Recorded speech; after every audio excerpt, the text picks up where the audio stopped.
And a very warm welcome to you to the Youth Engagement Forum 2023, organized by the NDC Partnership. Now, it's amazing to have you all here. I see people coming into the call and more people in the waiting room that are going to join in a minute. I want to start off by saying this. It's a very important remark, actually, because it will allow everyone to follow what we're doing. But it's very important to mention that we have live interpretation available for today. Both in Spanish and in French. So for those of you who would like to make use of that, you can do so by clicking the global world icon down below in your Zoom toolbar, and then you can select your preferred language. Now, if you're listening to the interpreters, you can also select mute original audio so that the main presenter, aka me, is silenced if you're having issues hearing the interpretation. So yeah, please go ahead and do that if you would like to make use of the interpretation. Now, with that being said, once again, it's amazing to have you guys here. Thank you so much for being here. I think it underlines the importance of youth engagement within the climate space. I'm very happy to see that, a large number of you have registered for today's session. For those of you who do not know, as I mentioned, this session today is organized by the NDC Partnership, and it's a partnership that brings together 218 members, 124 countries, developed and developing, and 94 institutions to create and deliver on ambitious climate action that helps achieve the Paris Agreement and the Sustainable Development Goals. Now, we all know that meeting the challenges of climate change means empowering and supporting all countries to develop on a low-emission, climate-resilient basis. And this requires ambitious NDCs and investments on a very large scale to implement mitigation and adaptation actions. But that also requires inclusive engagement. And that brings me to our program for today, because today is, as you've all seen in the introduction video, all about shaping our future. In the next hours, we will discuss more about how we can empower young people to be engaged in long-term climate action by building young leaders' capacity, promoting dialogue on youth-focused NDC planning and finance needs, but also it will all be about sharing best practices for youth engagement across the partnership. So overall, I would say a very exciting program. I, at least, am very much looking forward to it, to hear more from you guys and to, have your questions, engage with the speakers, listen to the presentations that will have the breakouts. So a lot to do today on the planning. Now, I can also imagine that at this point, you might be wondering, who is this lady telling me all of this on my screen? To that I say, hi. Hi from the Netherlands, I can say. My name is Hasha Yacoubi. I'm a former United Nations youth representative for the Netherlands. I'm a next-gen speaker, co-founder of Network 2100. But above all, today, I have the honor of being your moderator for this Youth Engagement Forum 2023. So I'm really excited about that. I already mentioned some housekeeping rules at the very start, but I want to mention a few more so that we have everything covered before we really dive into the content for today. So a couple of things I want to mention before we start.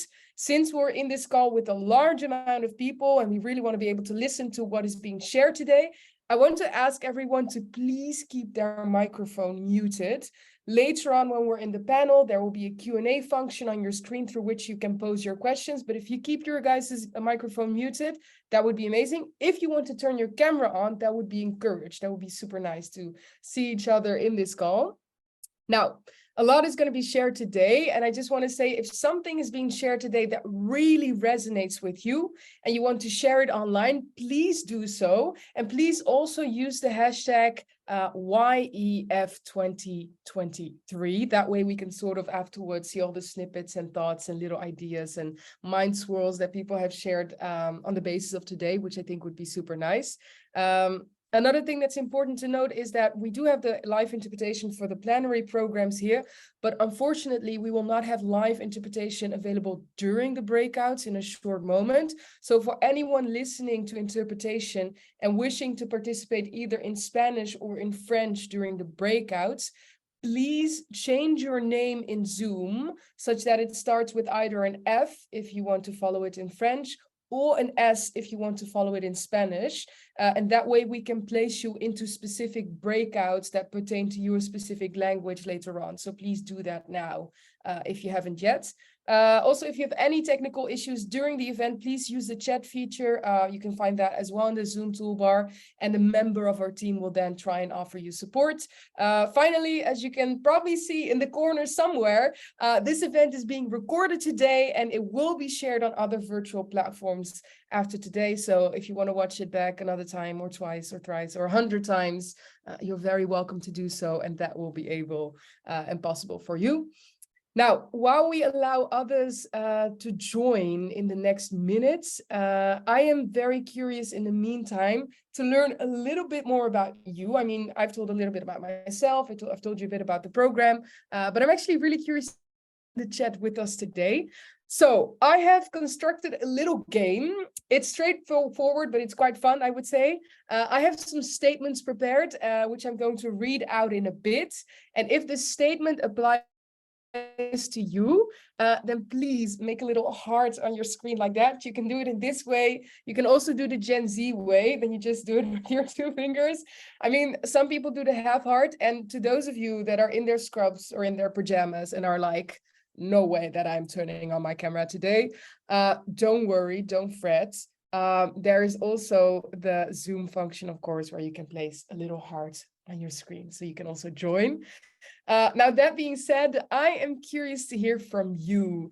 Can I see a heart from the people that would consider themselves a youth advocate? Can we see hearts? I think I would join in. Oh, I see lots of hearts, lots of love here. That's amazing to see you guys. Can I see a heart from somebody if you are a government representative?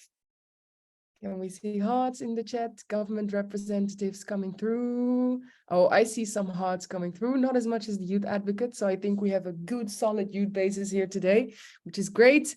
Another one, I represent an NGO. Who represents an NGO? Of course, there can be overlap between the statements. Oh, lots of hearts coming through. Oh, that's great to see. Nice. Finally, a last one I want to ask you guys is, I am optimistic about the pace of climate action. And that might be a tricky one. Okay, I see some hearts. There's some half hearts. I see some half hearts. Did somebody just do a broken heart? I think I saw a broken heart. Well, then if that is the case, then I think it's especially important that we're having this discussion today and that we've all gathered here. Thank you so much, guys. You may shower all that love throughout the session today as well, because it is always very welcome. But now that we know a little more about each other, I would say that we should just get started right away. And we will do that with a video message from one of the NDC Partnership's co-chairs, which is none other than the Right Honourable Graham Stewart, who is the Minister of State for Energy Security and Net Zero of the UK. So I would say, let's take a look at the video. I'm delighted to welcome you to the 2023 NDC. With 200 countries, more than 80 institutions involved, the NDC Partnership is one of the biggest drivers of transformational climate action in the world. And that action's never been more vital. The recent IPCC report drove home the importance of limiting the rise in global temperatures to 1.5 degrees C. With every 1/10 of a degree the mercury rises, the adverse impacts of climate change become more destructive, whether it's mass flooding or devastating droughts. But it's not going to be straightforward. If we're to meet 1.5 degrees C as a target, not only do we need drastically to lower greenhouse gas emissions, we also need to ramp up our ambitions and inspire worldwide action. That's why young people are such an important part of the NDC Partnership. And cliché as it is, you are the future of this planet, because you have the passion, the drive and the innovation to accelerate our crucial work. You can hold governments to account, pushing us to go further, faster. And you will be the generation responsible for bringing about the greener, brighter future that we all know is possible. Today, we want to hear your views on how to bring youth into long-term strategy development and investment planning in a meaningful way. So please, I speak as co-chair of the NDC Partnership. I'm encouraging you to be as open, honest and critical as possible. And I look forward to working with you as we turn our ambitious climate targets into a lived reality. Thank you. Yes. Thank you so much, Minister Stewart. And I think those were some nice words to keep in mind as we engage in conversation today. He said, I want you to be as open, honest, and critical as possible. I think that's those are nice values to play central in the conversations that we're going to be having today. Now, before we dive into this next segment, I also want to create a sort of playing field, an equal playing field for everyone on the call here today. Some of you have a different knowledge starting base than others. So I wanted to start off with this first thing. It's been mentioned a couple of times now, the word NDC. I am just curious to know, does everybody know what an NDC is? Can I see hands? It can also be a virtual hand if you've heard of the word NDC before and if you know what it means. Okay, great. That's great. I think, yeah, lots of people. That's great. I'm very happy to see that there's a hand up from somebody from the NDC Partnership. That would be really interesting if that hand remained down. But that's a good thing to see. However, I don't see all hands raised up in the air. So I will explain to those of you who are not familiar with it what it stands for. So basically, NDC stands for Nationally Determined Contributions, and they are a core element of the Paris Agreement. They are a climate action plan developed by countries to cut emissions and adapt to climate impacts. Now, countries are required to develop and update NDCs every 5 years, and they must communicate their commitments to achieve the goals of the Paris Agreement. Right now, as you all might know, we are in fact not on track to deliver on those goals with the current NDCs. Perhaps that's the reason that some of you gave me the broken heart just now when I asked whether you were optimistic about the pace. But if you add up all the NDCs right now, they don't get us to a world in which we would remain under 1.5 degrees of global warming, unfortunately. Now, this is a gap that the NDC Partnership works directly to bridge. So they work with national governments, with international institutions, civil society, researchers, private sector, youth, such as today, but really work to increase alignment, coordination, and also access to resources to link needs to these solutions. In specific, the partnership also recognizes the critical role that young people play in successful climate action. Now, through this event, through the Youth Engagement Plan, if you haven't read or seen it yet, please do look it up, because it makes very tangible what the stance is on youth participation and engagement and the importance of it in bridging this gap, and through the actions of all of the members of the NDC Partnership to achieve what is of the utmost importance, that amongst other things, we reach a certain level of participatory policy development. That's a crucial element if we want to bridge that gap. And about that topic specifically, when we speak about participatory policy development, I am very happy that we have someone in our midst today who is an expert on that. So that is why I am very excited to introduce our next speaker, who is here to tell us more about that. It's a very warm welcome to Giulia Iacovella. Giulia is a youth empowerment and climate analyst at the United Nations Development Programme with a wealth of experience and passion for promoting youth participation. Giulia has worked globally on issues like natural resource governance and climate ambition. And from that background, she's here to tell us more about, as I said, participatory policy development. Giulia, I'm very happy to hear you. And I would just say the floor is all yours. Thank you, Azar. And hello, everyone. It is a pleasure to see you all, and I'm delighted to be part of this first session of the Youth Engagement Forum hosted by the NDC Partnership. In the next 10 minutes, I provide a brief overview of participatory policy development and meaningful youth participation in climate action before we move on to the breakout sessions and panel discussion. Next slide, please. So let's take a quick look at some key data on youth. There are 1.8 billion young people worldwide, with 90% residing in developing countries where they make up 70% of the population. As we know, young people face numerous challenges, including high unemployment, human rights violations, and the closing civic space, limited access to education, healthcare, and information. They also experience various forms of discrimination based on age, gender, religion, and socioeconomic status.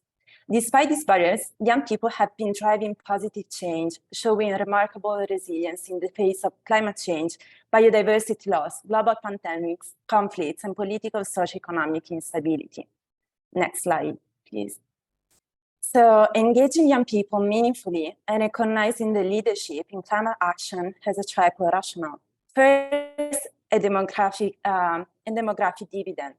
With 1.8 billion young people, this generation holds unprecedented numbers and represents a demographic advantage. Second, there's a democratic imperative.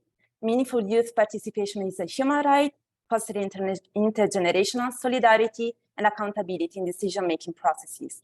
And finally, it's also a question of development effectiveness and impact. Young people bring fresh ideas, innovative solutions, and a drive for ambition. They contribute to shaping the world we want, driving development for themselves and their community. So as we know, climate change threatens sustainable development and youth well-being. Ambitious and just climate action serves as both a catalyst for youth development and a goal of youth participation. Meaningful youth engagement is therefore vital for successful climate action and increased ambition. Next slide. So UNDP recognizes and supports youth as driver of development and peace. We prioritize youth meaningful participation in decision-making, aligning with the United Nations Youth 2030 strategy. We collaborate closely with member states, youth networks, and other UN agencies. Through the Climate Promise, we have assisted over 120 countries and territories in enhancing their nationally determined contributions and NDCs. 94% of Climate Promise countries prioritize political will and youth involvement in their NDCs. In countries such as Liberia, Zimbabwe, Sudan, and Bhutan, youth consultations have resulted in specific policy measures and actions. UNDP remains committed to translating these intentions into tangible actions that benefit young people. We have more than 1,000 programs and projects in 100+ countries. We also foster partnerships with youth-led movements, organizations, and constituencies like Yango, supporting local, regional, and conferences of youth leading up to COP negotiations. Next slide, please. Last year, UNDP launched Aiming Higher, Elevating Meaningful Youth Engagement for Climate Action as part of an inclusive process in collaboration with UN agencies, NGOs, and youth-led organizations. This publication provides practical resources for youth advocates, climate practitioners, and the wider development community to support and facilitate meaningful youth participation in climate action and NDC implementation. So going to a definition of meaningful youth participation, especially in policymaking, as described in Aiming Higher, encompasses various participation mechanisms where youth have the power to influence climate change governance. It involves empowering and involving young individuals or groups to express their views, narratives, and solutions aligned with the large-scale transformations necessary for climate neutral and resilient futures. Next slide.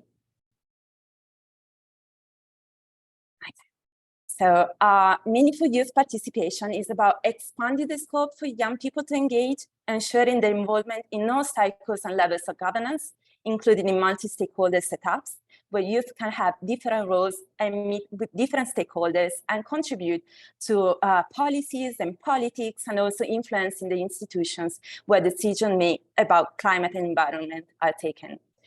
So there is a need to explore and embrace new participation mechanisms while strengthening existing ones, recognizing diverse youth leadership that offers fresh opportunities for their involvement. Going beyond mere information and consultation activities, meaningful youth participation involves empowering young individuals to engage actively in climate change governance. So as I was saying, this means influencing politics, policies, and institutional structures, sharing decision-making power with adults in deliberative arenas. Next slide, please. So these are some examples of mechanisms of meaningful youth participation that include, for instance, Youth National Climate Councils, Global Climate Strike Movement, Youth Inclusive NDC Task Force and Consultations, Youth Assembly in Parliament and Youth in Political Parties, Youth-led Climate Litigation and Climate Law Formulation, Young Delegates at COP, or the United Nations Secretary General's Youth Advisory Group on Climate Change. I think we will hear more about that in a while. Youth Participatory Action Climate Research, Youth Climate Justice Coalitions, National, Regional, and Global Youth Climate Networks, and many others. Next slide. So here are a few examples of meaningful youth engagement, with more detailed examples available in our publication, Aiming Higher. So for instance, one successful mechanism is having youth representatives in national delegations of parties negotiating at sessions at the United Nations Framework Convention on Climate Change. This is the case for Chile, Finland, France, Mexico, the Netherlands, Norway, Peru, Switzerland and Sweden, and Zimbabwe. Then also having youth national climate councils in countries such as Chile, Denmark, Estonia, the Netherlands, Poland, and Brazil. Then we have, for instance, youth inclusive climate change lawmaking, such as in countries such as Argentina, Peru, and Morocco. These are examples of countries that have incorporated youth perspectives in their climate change lawmaking processes. And then, as you can see, there are also other examples. And in regards to NDC processes and implementation, UNDP has recently collaborated with the YUNGO NDC working group to develop a youth-friendly NDC process checklist for decision makers and practitioners. And you can learn more about this new tool during the YEF teaching session on 27th of July. Next slide, please. So to measure meaningful youth engagement, we suggest 3 entry points: the process, narratives and discourse, outcomes and impacts of youth participation in climate governance. These entry points encompass 16 indicators derived from literature review and insights gathered from young people interviewed for this guidance and online consultations. So I'm not going through all of them, but based on these indicators, next slide, please, we can derive the following policy recommendations. So it's really important to encourage and support the institutionalization of mechanisms of youth participation in climate change governance. Second, promote and support inclusive procedures to ensure representativeness of different young stakeholders. Third, address barriers related to more systematic and structural inequalities, the inequalities we were talking about in the first slide. Enable intersectionality to tackle different forms of discrimination. Then, for instance, ensure availability and access to networking opportunities, such as this one, access to reliable information, knowledge, and financial resources for youth participation. Then, for instance, ensuring culturally sensitive participation interventions. And then there are many others, but another one that I would like to highlight is support and encourage youth initiatives that introduce alternatives for large-scale system transformations, explore binding youth participation, including through portals, and promote transparencies of outcomes of youth participation. Next slide, please. So if you have any questions, please feel free to reach out by email, and of course, follow our social media accounts, UNDP for Youth, UNDP, and UNDP Climate. Thank you for your attention, and handing over to us. Thank you so much, Julia, for walking us through all of that, for sharing all of it. I mean, I think you really gave us the breakdown, right, of what meaningful youth participation could look like, from the forums to examples to recommendations that can come out of it. So thank you so much for that. I think people probably will reach out, because that is those are some valuable insights to move forward from. If you ask me, also insights that that are worth discussing with each other. So I think it would be fitting to discuss all that has been shared so far with each other in the breakout rooms that we will enter into next. You'll be divided into breakout rooms for the next 20 minutes, after which we come back to the plenary here and we enter into the panel. Now, it's good to mention that these breakouts will be hosted by members of YUNGO. Big shout out to them. Each breakout, you will start with the prompt, which is going to ask you to step into the shoes of a Minister of Environment and plan action around youth engagement within your role. So I think Julia just gave us the golden grill for that. All the forms and formats into which you can, make that tangible, from indicators and how you can monitor it, to recommendations, to formats. So I hope you can come up with interesting insights and ideas. Quick reminder, by the way, to those of you who want to enter a Spanish or a French-speaking breakout room, please select either room 6 or room 7 in a little bit, because then you will be in a room demarcated by one specific language, if you will. And with that being said, I would say, yeah, join into the breakout rooms, and then I'll see you back in about 20 minutes here in the plenary. I hope you had interesting discussions. In all honesty, I had a little bit of FOMO, fear of missing out here on the other side, not being able to join in. Oh, I see some thumbs up for people. That's good. That's a good sign that the conversations were hopefully very fruitful. Now, I think that since we've been discussing some things amongst each other, it might be very nice to right now do the deep dive. And when I say that, I'm saying that it's time that we start with the panel, because in this panel, the discussion will be centered around youth engagement in climate policy making, particularly in national NDC action. And honestly, the main aim of today's event is, of course, to amplify youth voices, to extract recommendations and explore how global NDC partnership members can support inclusive leadership for future generations. I think there's somebody that has their microphone muted, either because they unmuted, I should say, either because they forgot, or maybe they are so excited to to share what they have to say that they already did that. Now, we have a very interesting conversation in a little bit. Before I announce our amazing speakers, I do want to say to everyone, look, I can imagine that you just were in the breakouts and you shared your own insights, and that you might have a lot of ideas about all that is to be shared in a little bit, which is really good. And that is why I want to say, please ask your questions via the Q&A function for our panelists, because I want to take audience questions throughout the panel. So if you could do that, that would be amazing.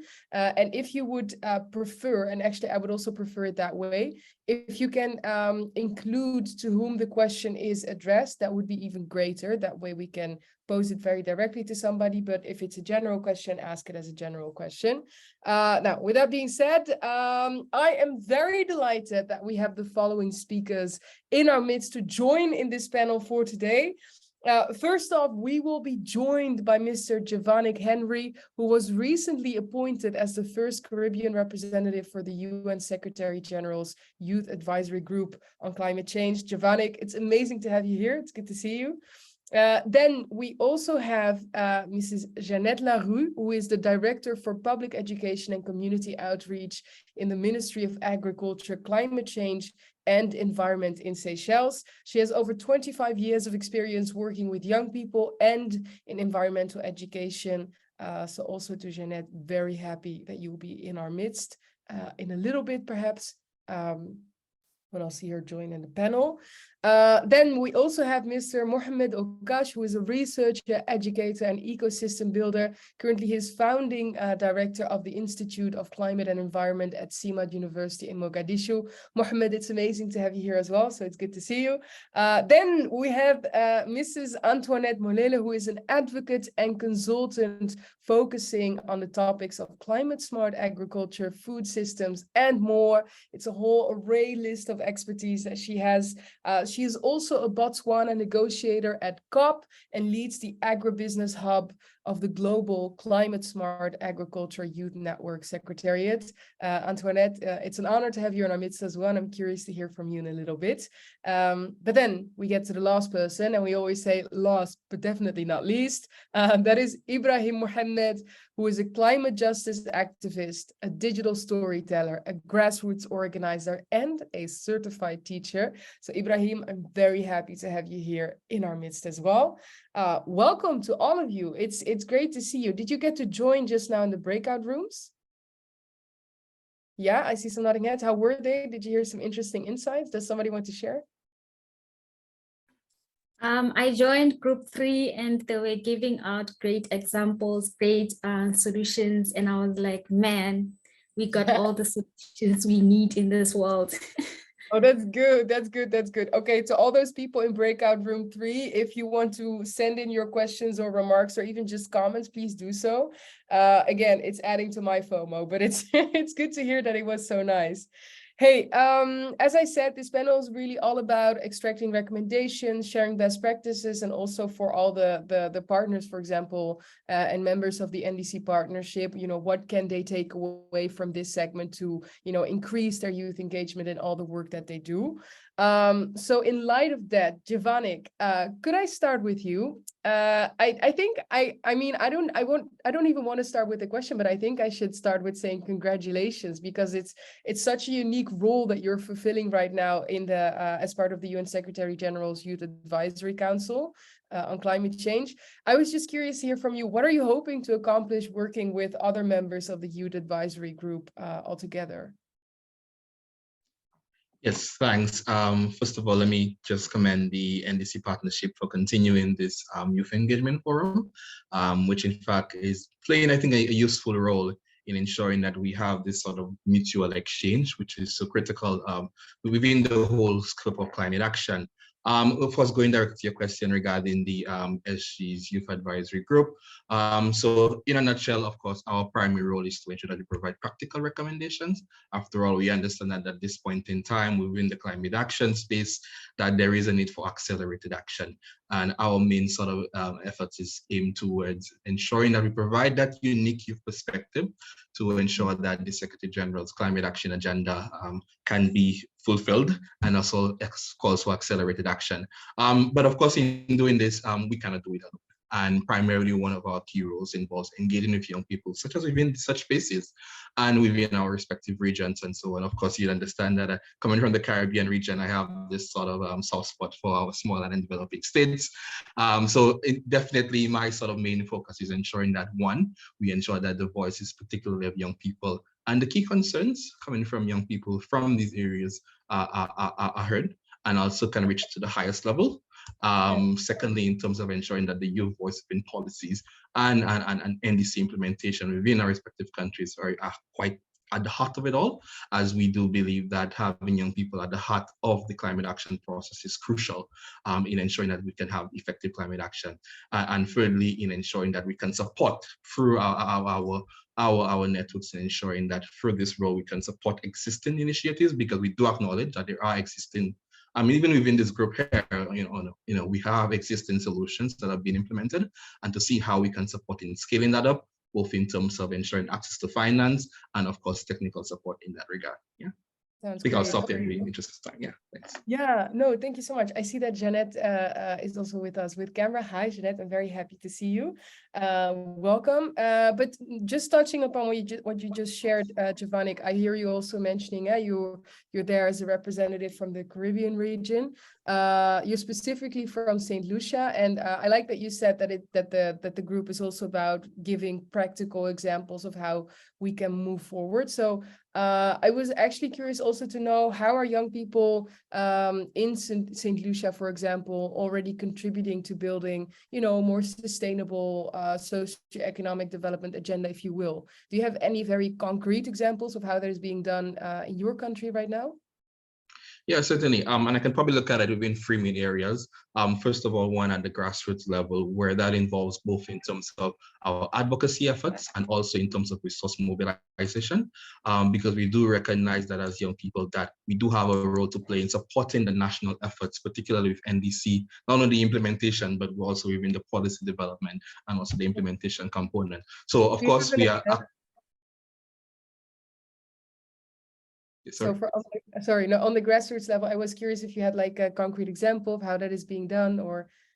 Yes, definitely. So I think one of the sort of highlight campaigns which I would tend to utilize is that of the 1.5, of course, to Stay Alive campaign. Going back to Paris Agreement, but that was crucial for us as small and developing states, where through our network, that is the Caribbean Youth Environment Network, we literally went out to various communities, ensuring that, one, we engage people who are not often engaged, and that would allow us to actually support the national movement. And we've got, a significant number of people involved that will allow us to support this sort of high-level messaging, ensuring that young people and other citizens are actually keenly interested, and also sharing the stories. So one of the things we're doing now is highlighting the stories, particularly now along issues of loss and damage, where we're looking at getting the stories that to create that sort of impact, that we're not just making youth noise, but there is a meaningful reason for that. And there is a meaningful impact as to why we need sort of a loss and damage fund, for instance. So these are sort of the key areas where we need to advocate. And of course, we support in resource mobilization. So one of our key areas is looking at how we can access financing to support resilient efforts. So right now we're doing something along the lines of water and health. So these are sort of the grassroots level efforts we're doing. At the policy level, we actively engage, particularly particularly within the national climate change committees, where we actually provide that sort of support, and not just presence, but also that meaningful input as well. And I think thirdly, which is sort of key to us, is that multi-stakeholder involvement. So one thing which we do in almost every project, we try to ensure that we bring a private sector partner on board, because we believe that is crucial to ensuring sort of a sustainable approach, that in the event, governments change and some of the political cycles, but we have a private sector, and we also have another, so we don't go alone. And I think that is sort of our approach, which supports our campaigns in ensuring, particularly along ensuring that the focus particularly on ensuring that the 1.5 messaging is not that is crucial. And also getting it to people that are not often reached. Thank you so much for sharing that. I think that gives also some solid and concrete basis on the work that is being done. Jeanette, if I could move to you. Giovanni just mentioned as well the importance of getting a small island developing state perspective. Drawing upon like your perspective and experiences around programs in the Seychelles, I was curious to ask you, how are the priorities and needs of young people specifically considered in decisions about climate action and planning?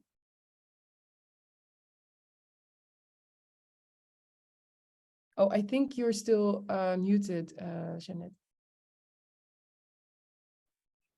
All right. Yes. Thank you. Good morning and perhaps good afternoon also to some of you. I think I'm only the old one on the panel, but I do work with youth and children all my life. So Seychelles as a small island developing state, which is being badly affected by climate change, we put a lot of effort in the foundation, education foundation for climate change and education for sustainable development. So we invest a lot in that. And that is mainly to do with curriculum. We have climate change and sustainable development in our school curriculum, formal as well as the extracurricular. So we provide, when we do that, we provide students and youth with the opportunity for them to participate in many forums, in many competitions, in research, scientific research at a very young age in regards to sustainable development and climate change.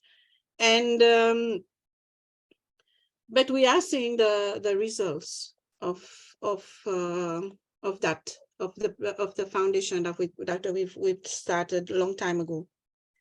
We do have nowadays quite a lot of youth NGOs, very active, proactive, loud youth NGOs. We also have some individual youth activists. And luckily in Seychelles, we do have, as part of the delegation, the negotiation delegation, which goes overseas, which accompany the minister, is a youth who's been through the education system. So, and a lady, she's not the only one. We have other youths who join the minister and other delegation to all the COPs, and she's on policy making. So she's been through all those training when at school. She was a very good public speaker for environment.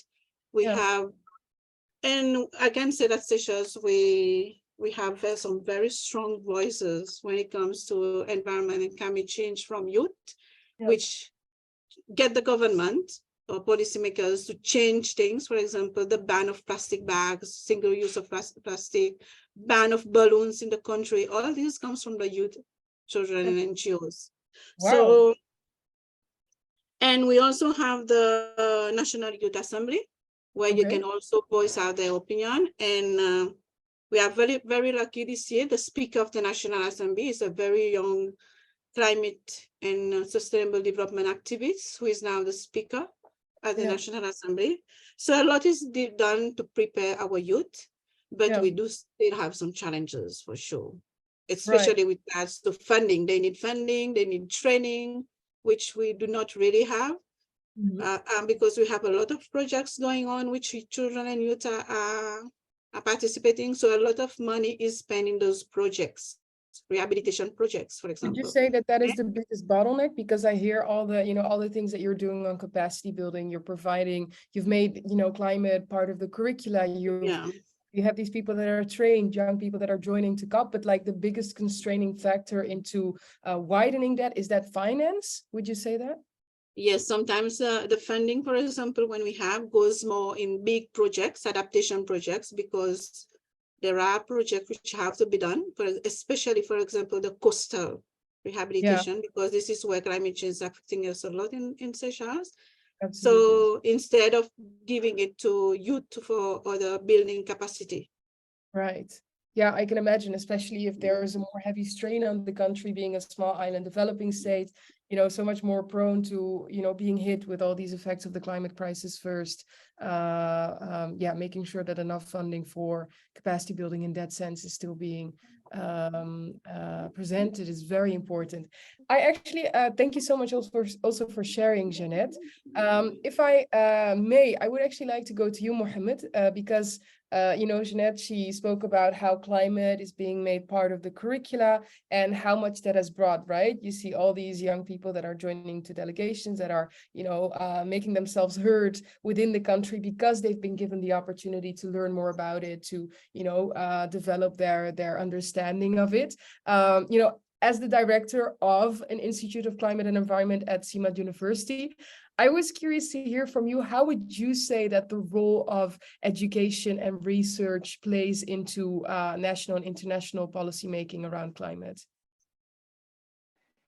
Yeah, thank you very much, Hajar. Thanks for the opportunity, and greetings from Mogadishu. Addressing climate change and driving climate action, it is true, it requires a multifaceted approach, which is not only education, but also research, advocacy, and climate innovation. As a academia or environmental think tank, which is based in university and academia, what we do a number of things. Our university, first of all, it's entrepreneurial university, where we challenge the mindset of the young people to think outside of the box and start social enterprises that tackle environmental and climate challenges in Somalia. Wow. We do really focused on like this entrepreneurial social enterprises. Okay. Do you have any examples of like social enterprises that were created through your program? Yeah, there are a number of emerging social enterprises. We have an existing innovation ecosystem where we cooperate with different stakeholders, including the private sector, and direct the young people to create startups. So most of these startups are very new, and they're in the idea stage. And why do I say by this? Because the initiative is very new. It was founded as 6 months old. And in general, in Somalia, climate change, most people think it is not a Somali thing. They think it's a more on a foreign element. So we are changing that kind of narrative. Countries to the effect of climate change, and also one of the least prepared countries. So we did a number of interventions. Number one, we established a center of excellence, the institute, to tackle these issues through research, capacity building, and policy advocacy. We also we introduced education for sustainable development as a mandatory course for all students, regardless their program, to understand how the system is changed, to understand the sustainable development and the building blocks of climate change and environmental degradation in Somalia. So, and we aim this to achieve a more environmental focused, more environmentalists to emerge from our students. Yeah. So what we do, we support these young people to form and establish environmental or green initiatives where they can go back to a market and work with their local community. Some of them are youth NGO groups, some of them are startups, some of them have become individual activists. And one of the most challenges when they either start the program or they want to start is access to finance. They may have brilliant ideas, they may have brilliant business plans, but implementing them or translating those ideas into reality becomes a hindrance. And as you may be aware, all of you, Somalia is a conflict and fragile countries, and access to finance, as most of other global south countries, is always a challenge. But we as academia and the private university, we do collaborate with the local banks and try to facilitate grants for these young people so they can turn their ideas into reality. Right. Apart from that, we facilitate as a leading platform for young people to bring them together and engage with the government and other major stakeholders, those who are involved in this sector. We host a climate conversations with the key stakeholders, including the government, the private sector, and international community. So we discuss the major issues, how Somalia can unlock climate finance in international climate finance mechanisms like the loss and damage and so on. How can we etc. Donc, comment est-ce que nous pouvons vraiment travailler policies so we can be part of the process? Yeah. Because Somalia. On that, sorry to interrupt you there, Mohammed. I was actually curious because also in the lead up to today, we've received quite some questions from participants on how to, increase equitable access to finance. Can you share some recommendations or some solutions also for, members perhaps watching or partners on how they can take steps to close this gap? Yeah, there are a number of ways what we can do. I really laid out a paper on discussing this issue. So one thing is the national government can create a youth climate fund, which is only dedicated for the young people, to fund the young people's ideas, to fund the young people's studies, so they can be part of the solution. The issue of addressing climate action is not only limited to policy advocacy, not only limited to, activism. There has to be that at certain point, there has to be then a concrete work at the grassroots level. For example, if Somalia wants to adapt climate, we need to invest local-led climate adaptation programs that need this financing. So the governments in generally should allocate a fund for climate action. And also what we can do, we can collaborate with the private sector. Most of them, they have some corporate social responsibilities. Those funds can be transferred or directed to youth climate action programs.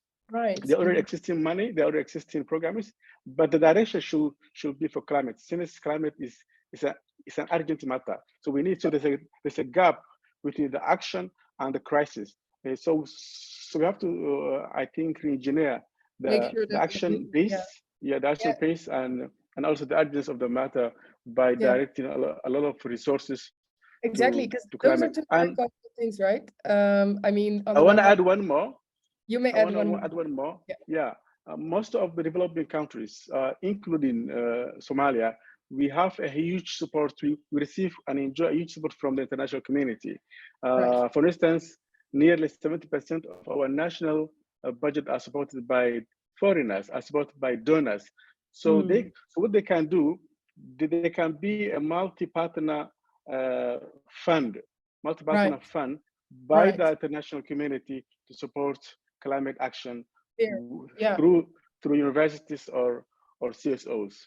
Right, that's super clear. So it's about having a national climate fund for youth. It's about making sure that, there is a partnership with local banks as well, as you mentioned, that is being done. But also, there are so many of these international sort of, individual countries that are then helping with funding, but they can work together.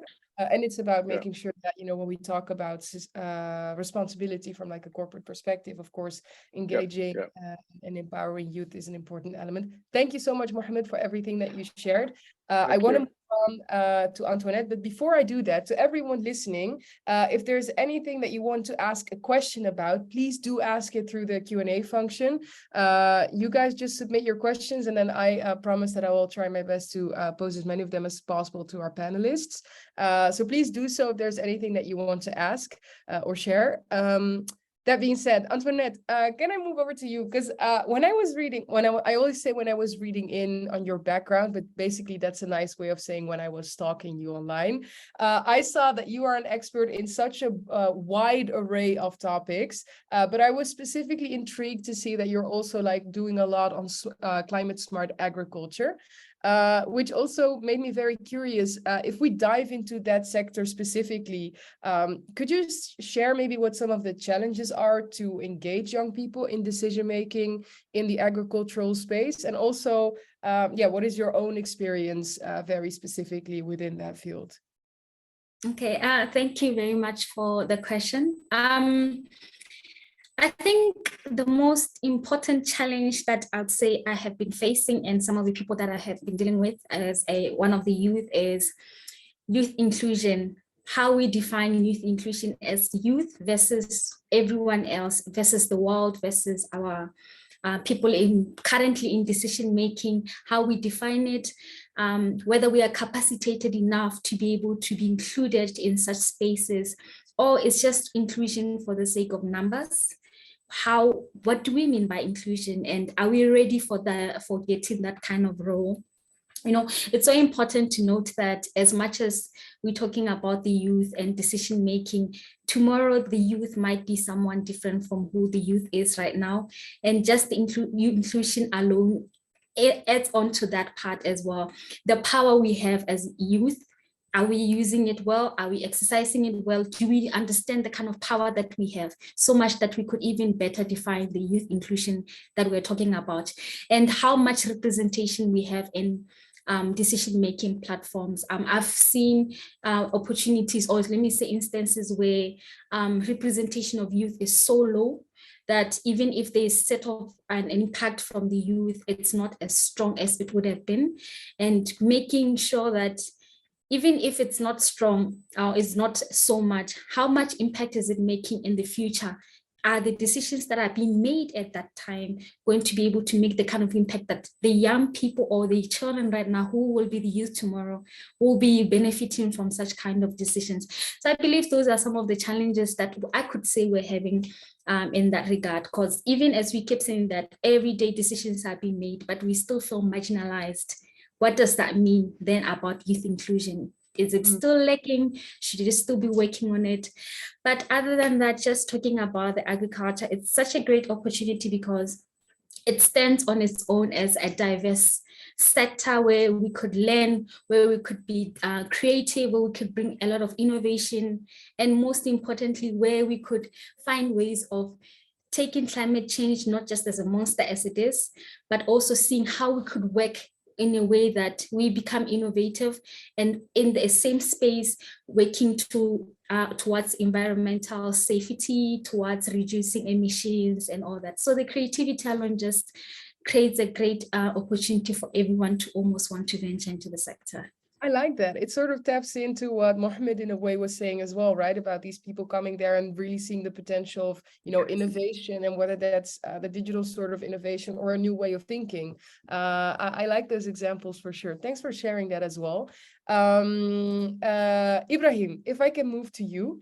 I saw you thumbs upping some of the other speakers throughout the panel so far, so thanks for that. That's great to see. I love the spirit and like the coherence with everyone. You have worked on a number of different campaigns and initiatives in the climate space, and also with regards to the upcoming climate conference COP, you're doing a lot.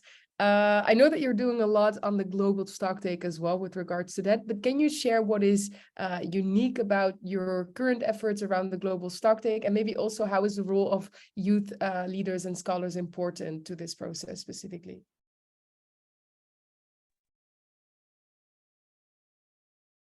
Well, thank you very much, Hajar, for this wonderful question. And I'm actually learning a lot from my fellow speakers, and it's indeed a pleasure sharing this panel with them.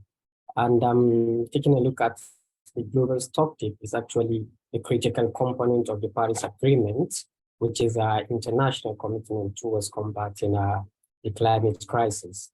And the global stocktake is actually a mechanism that intends to measure the progress of the implementation of the Paris Agreement towards achieving the goal of 1.5 degrees by 2030, as in just a few years to come. And one unique aspect about the global stocktake that intrigues me and pushes me towards ensuring fully part of the GST process is the fact that it is a tool that intends to ensure that there are checks and balances in our efforts towards implementing the Paris Agreement. And it helps us understand where we have deficiencies, where our ambitions have to be amplified, and where we have to ensure that we eliminate some of the false solutions that are being advocated for as solutions to address the climate crisis. And taking a look at the involvement of young people and scholars. Actually, for young people, they always come with fresh perspective and innovative ideas to the decision-making table. And therefore, they play a significant role in ensuring that the right strategies are being adopted, especially that these conversations are about their future.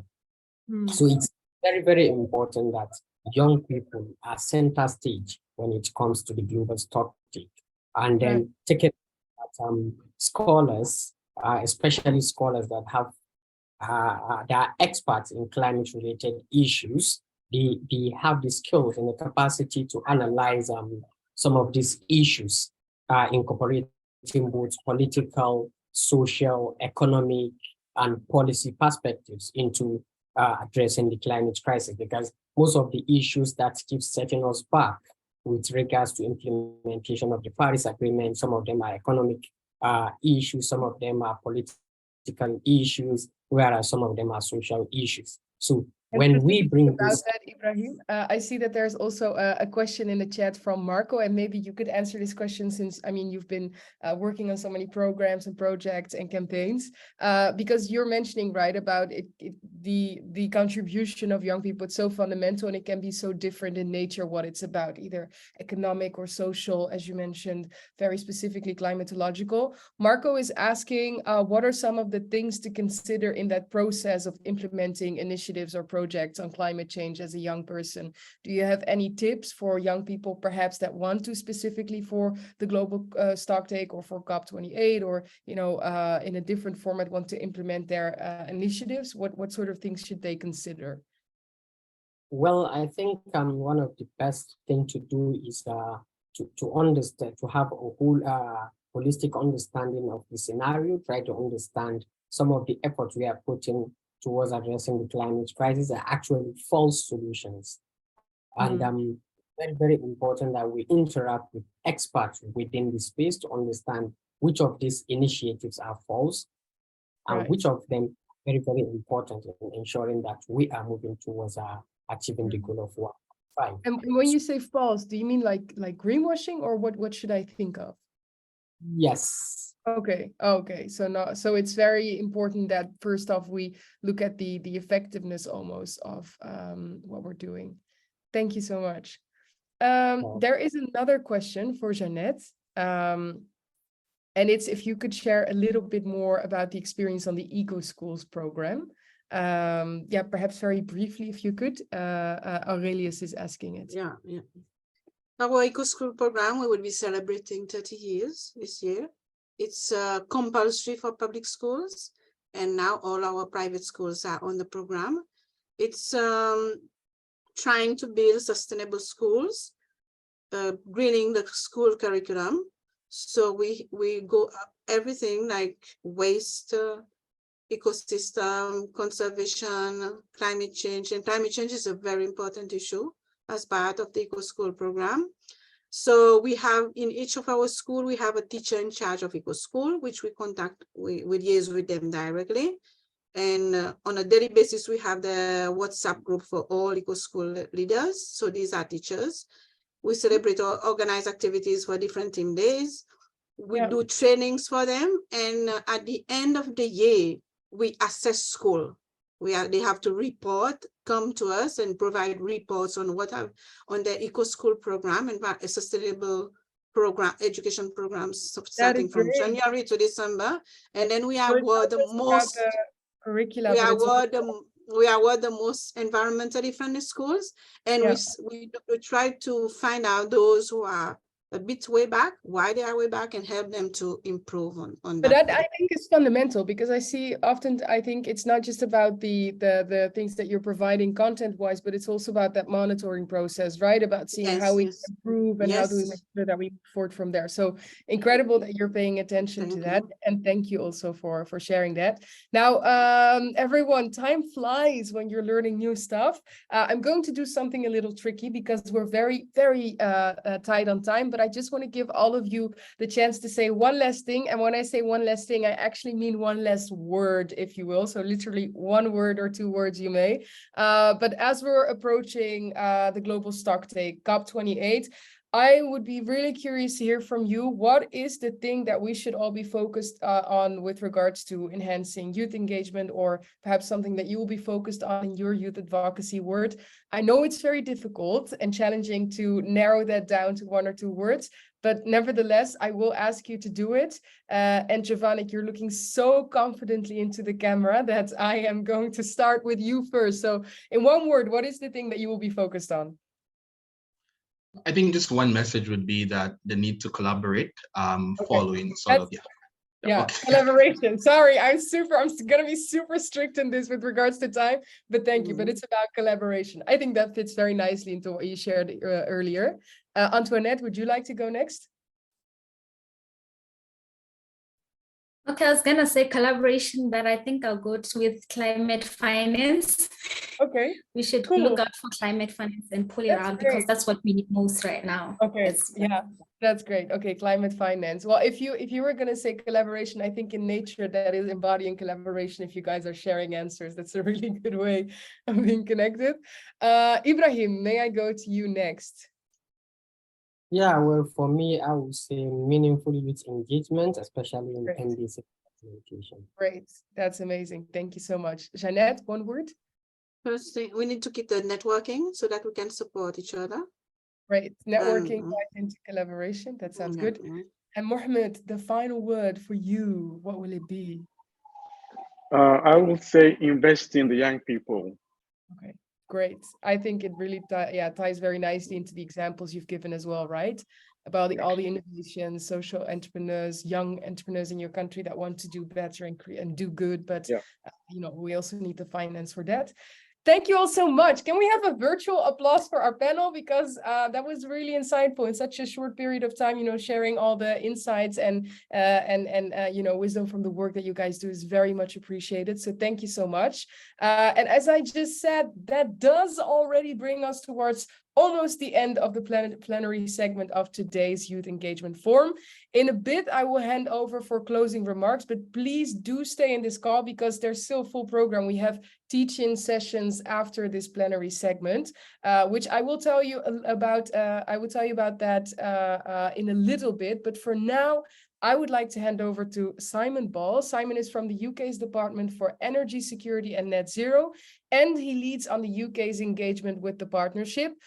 Simon has been working on climate finance programs in the UK government for the past 5 years, and previous to that, he was an operational meteorologist at the UK Met Office. Simon, very happy to have you here, and I would just say the floor is all yours for some closing remarks. Thank you, Hajar, and hello to everyone on the call. My name is Simon Ball, and I'm so pleased to have been able to join the session today on behalf of the NDC Partnership co-chairs, the UK, and of course our esteemed colleagues, Rwanda. We're here today in recognition of the powerful role that young people play in climate action and channeling their experiences, their drive, their innovation, and innovative thinking into NDC implementation in the critical years to come. It's been so wonderful to participate in today's session and listening to this really fantastic youth-led discussion today. There's so much leadership and innovation shared by the speakers today, and it's really exciting to see that highlighted here and to know that those in the audience particularly exponentially add to that movement. The NDC Partnership really encourages members to incorporate relevant actions in their country or organisational context, and events like the Youth Engagement Forum are important for us to come together across the partnership to strengthen youth engagement in NDC action. And in the UK, we've made efforts at a national and international level to ensure youth engagement on climate action and climate change. Recently, The Department for Education has launched its Sustainability and Climate Change Strategy for Education and Children's Services, which will help prepare children and young people for this ever-changing world. And on an international level, inclusivity has always underpinned our approach to COPs. And at COP27, the UK continued its support of youth participation through COP26 Indigenous Youth Programme and the Climate Youth Negotiators Programme. I also recognise that the conversation today highlighted roadblocks to achieving the inclusive policy development, climate finance and private sector inclusion that is needed at greater speed and scale as we move towards this crisis. There are substantial challenges to centralising opportunities for youth engagement in long-term policy planning and investment planning around NDCs. But we've heard the importance of an enabling environment that prioritises capacity building, education and employment opportunities for young people to lead us into the future. I've heard speakers calling for financing of youth-led programmes and businesses to drive climate action through the private sector and many other things. And additionally, innovation around technology and entrepreneurship are key to any successful long-term plan. And other sessions have highlighted the need for collaboration with governments, for example, the revision and implementation of their NDCs. The discussion today is just a starting point and a platform, and it's really exciting to have been here. We only had a short time to hear from the experts and leaders today, but we will continue these conversations, bringing the insight you have to offer from your communities, countries and regions. And the support unit will circulate after this session, survey after this session to gather your feedback on how we can best build on these discussions. Those of you here today and young people everywhere play a powerful role in driving climate action, and we need to channel your experiences, ambition into all aspects of NDC implementation. As Minister Stewart noted earlier, we appreciate your insights, your honesty today, and we look forward to continue working with you as we turn our ambitious climate targets into reality. Thank you.